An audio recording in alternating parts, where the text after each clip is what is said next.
Welcome back. Now here's a sad one from South Africa, where a member of parliament of the governing African National Congress, Sibusiso Radebe, has been shot dead in a suspected robbery attack.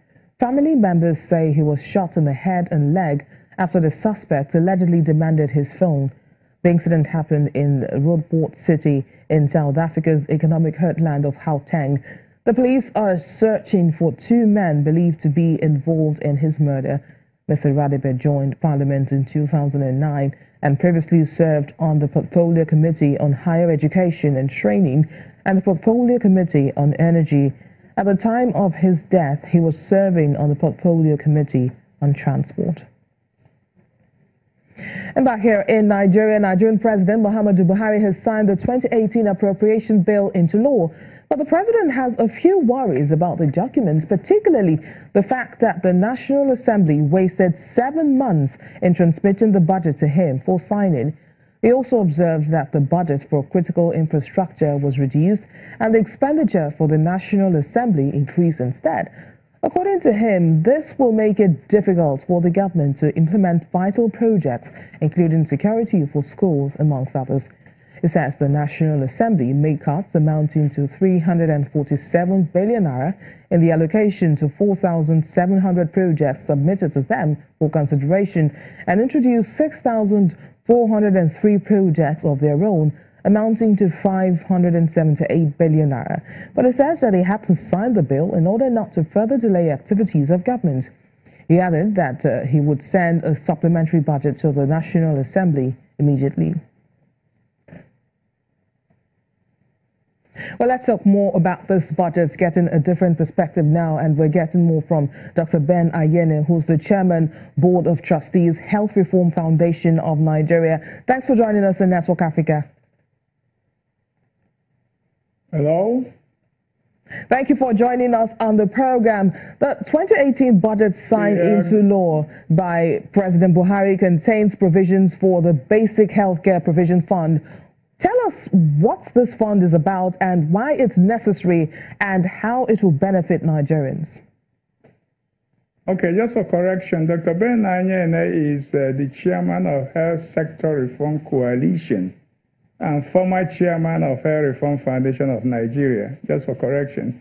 The Basic Healthcare Provision Fund should not be taken out of context. Basic Healthcare Provision Fund is Section 11 of the National Health Act that was signed into the law by the President of the country on October 31st, 2014.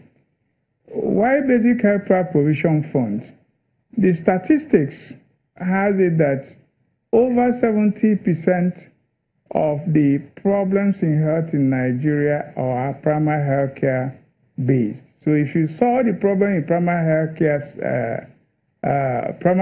problems, you're almost getting to solving the problem in health in Nigeria. That's one. Two, the Baby Healthcare Provision Fund, I just want to clear this immediately, is an intervention fund. It is not a fund that cures all. It does not stop government from, at all levels, from also making their provision, that's help budget provisions in the annual budgets. So this is an intervention fund, and it is very, very specific. It did say that 1%, not less than 1% of the consolidated revenue of the federation should be assigned to Basic Healthcare Provision Fund. And then the money from donors and partners and money from other people. So, and he said 50% of that money, or the 50% of the 1%, should be channeled through the National Health Insurance Scheme for giving what is called basic minimum package for all citizens of this country in eligible primary health care and secondary health care centers.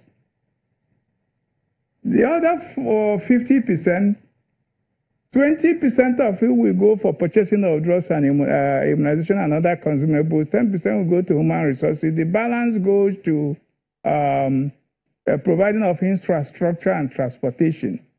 Then 5% of that money goes for emergency medical treatment.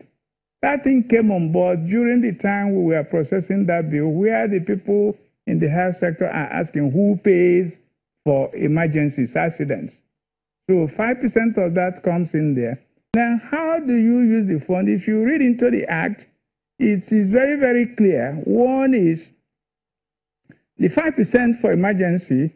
It did say that a committee of the National Council of Health should be formed to supervise the administration of that fund.